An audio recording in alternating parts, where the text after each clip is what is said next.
Pessoal, os casos, o senhor quer que filma ou só aula mesmo? Grava aqui. Ah, pode manter filmando os casos, sim. Beleza.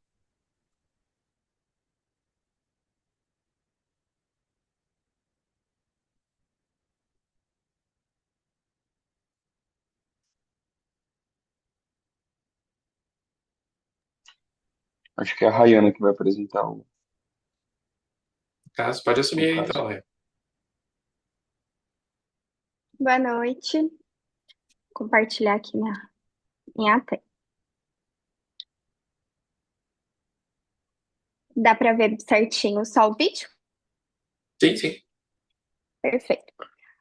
Então, eu trouxe um vídeo de uma catarata de um paciente de meia idade, polar posterior bem importante. Eu trouxe porque tem algumas particularidades na técnica em comparação com as técnicas habituais das outras cataratas, para a gente discutir, então, se foi feito de forma correta ou se o doutor tem algumas sugestões para fazer de uma forma mais adequada. Vou começar. Bom, então ali ele vai fazer as incisões e vai fazer a rexis.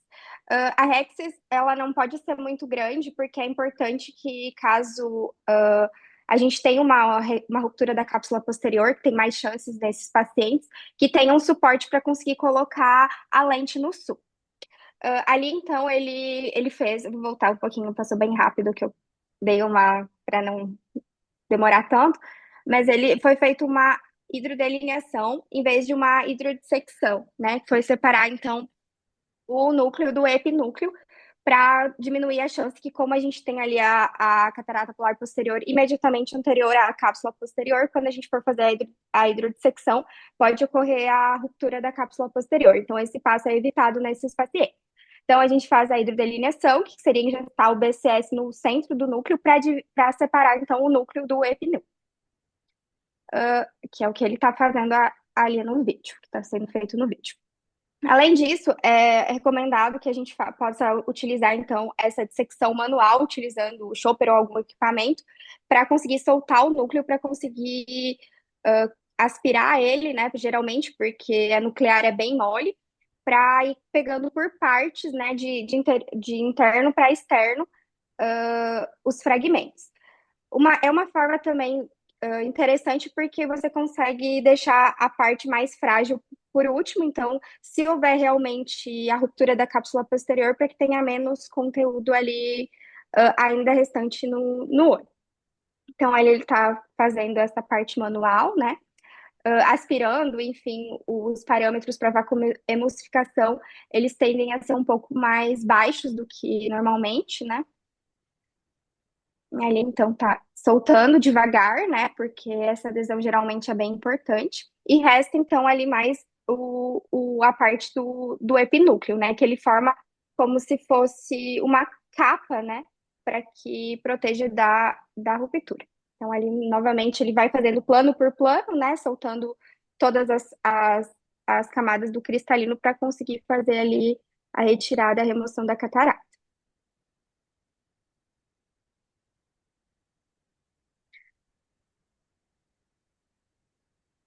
Aí na parte quando ficou mais o epinúcleo, então dá para a gente utilizar a técnica da viscodissecção, né? Que a gente utiliza o visco para separar o epinúcleo da cápsula, né? Sempre de forma mais tranquila, né? Não para tentar ir comendo ao redor, né? E deixar a parte mais da polar para o final, né? Para não ter aquela atração e também aquele trauma, né, de poder tracionar e ao descolar, né, ter a ruptura da cápsula posterior. Ali ele fez uma incisão a mais, né, para ele conseguir fazer a dissecção ali na parte do outro lado, né, que ele não estava conseguindo alcançar com a incisão principal e acessória.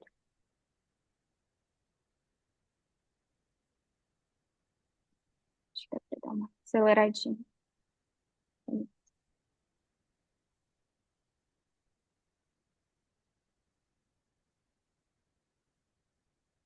Foi trocado o faco pelo IA, né, para tentar ali que estava mais fino, para tentar tirar o epinúcleo,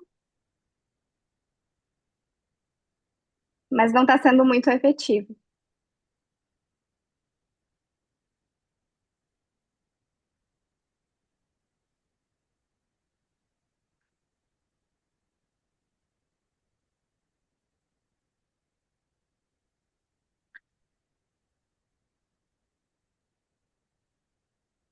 Aí então levantou a maior parte, né, com o viscoelástico, né? E voltou com a caneta do Faco para concluir a cirurgia. A cápsula permaneceu íntegra e deu para concluir a cirurgia, então.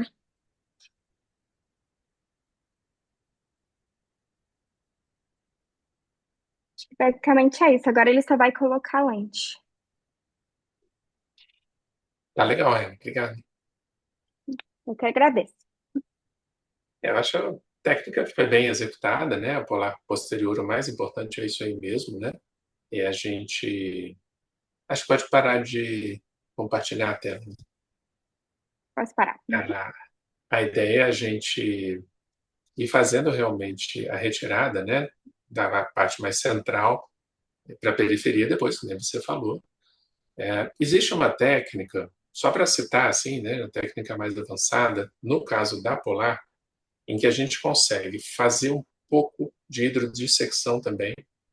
Então você tem que ter uma cânula bem fininha e muita experiência, tá? Isso não é para vocês fazerem ainda, nem tentarem, só para vocês saberem que existe.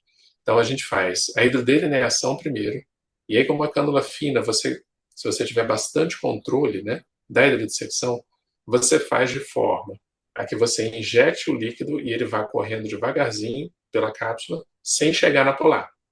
Aí você vai em outro ponto, injeta mais um pouquinho, vai em outro ponto, injeta mais um pouquinho, de forma que no final não esteja tudo grudado, né? Porque a ideia da polar é essa mesmo, você foca no núcleo. Primeiro, você tem que tirar aquele núcleo dali, porque se ela arrebentar, o núcleo cai e vira cirurgia de retina, e a gente não quer isso, tá? Mas também a gente tenta, às vezes, não deixar tão difícil para o final. Então a ideia da visco expressão aí, né, também é bem legal, tá? Ajuda bastante. Qualquer coisa que te limite realmente ali, né, a polar e te coloque o mínimo possível em contato com ela, tá? Eu já fiz bastante casos de polar, já fiz muita polar que não aconteceu nada, que a cápsula ficou íntegra, você via ela lá, via aquela cápsula frágil, não aconteceu nada. Mas quando a polar ela é entranhada, vamos dizer assim, de verdade na cápsula, não tem como não romper, né? Não existe técnica, não existe habilidade que faça aquilo não romper.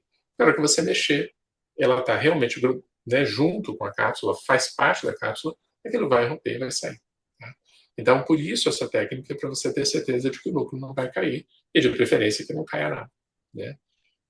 E acho que o caso mais interessante assim que eu fiz de polar foi um que eu usei todas essas técnicas, né, que a Raina demonstrou aí para gente. Não rompeu. Eu coloquei a lente, era uma lente peça única até, porque como não rompeu, foi a lente normal mesmo que estava programada. Fiz a faca, fiz a aspiração, coloquei a lente, esperei de novo, tudo certo.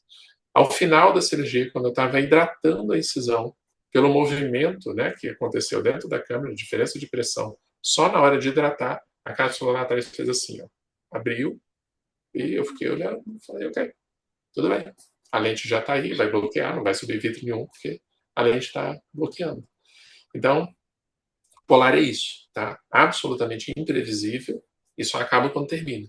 Então, realmente, ou só termina quando acaba. Enfim. Muito cuidado, tá? Quando tiver a polar, realmente, para vocês, por enquanto, né, fazer só realmente com o preceptor do lado, não dá para fazer sozinho. Tentar fazer essas técnicas, né, que a gente viu, e saber que às vezes ela vai romper mesmo.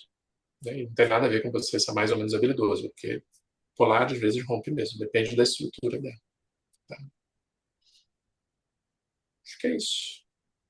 Tá no horário. Professor, se for uma. Diga. Se sobrar só uma polar pequena, bem no eixo, alguma vez o senhor colocou a lente e depois fez YAG laser? Para evitar de. Se às vezes está muito aderido e seria uma possibilidade, talvez. Sim, se a polar sobrar, sobrou, tá ótimo. Fico Tá. feliz se ela ficar lá. Porque se ela estiver lá, quer dizer que não rompeu ainda, né? Então, deixa ela lá. Polar, realmente, a gente não mexe nesse sentido, não. Qualquer coisa que esteja aderida à cápsula, né? Isso é verdade também para quando você tem uma subcapsular, que o paciente já está com a subcapsular já faz um tempo, eu não vou e aquilo vira um plastrão, uma cicatriz realmente assim na cápsula posterior, tá? Eu não vou mexer com aquilo. Eu largo e aquilo vai depois para a IAG, mesmo que seja uma lente trifocal, não interessa. Se eu for mexer num processo cicatricial de cápsula, muito provavelmente vai romper. Né?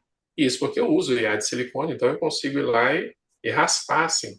Então, quando é aquela sujeirinha, vamos dizer ali da subcapsular que está aderida à cápsula, mas não é uma cicatriz, a gente sempre tira.